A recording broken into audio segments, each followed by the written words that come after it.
నిన్న రేవంత్ రెడ్డి బావమరిది భాగోతాన్ని పొద్దున్నే బయట పెడితే సాయంత్రానికి రేవంత్ రెడ్డి గారు నాకు నోటీస్ పంపారు.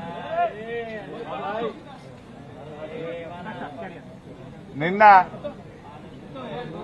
నోటీస్ కూడా ఎప్పుడు ఇచ్చారు? నిన్న రాత్రి దాదాపు 9 గంటల సమయంలో మా ఇంటి దగ్గర మా మెయిడ్ కు నోటీస్ ఇచ్చి వెళ్లారు. నేను ఆ సమయంలో సిద్దిపేట నియోజకవర్గంలో నా ప్రజలతో వివిధ కార్యక్రమాల్లో పాల్గొన్నాను. అయితే నిన్న రాత్రి 9ంటికి నోటీస్ ఇచ్చి ఉదయాన్నే 11 గంటలకు రమ్మన్నారు.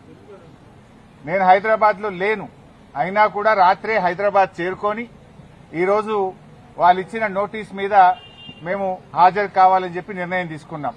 ఎందుకంటే మాకు చట్టాన్ని గౌరవిస్తాం, న్యాయ వ్యవస్థ మీద నమ్మకం ఉంది, తప్పకుండా వెళ్తాం. మేము ఏ తప్పు కూడా చేయలేదు, అందువల్ల భయపడము.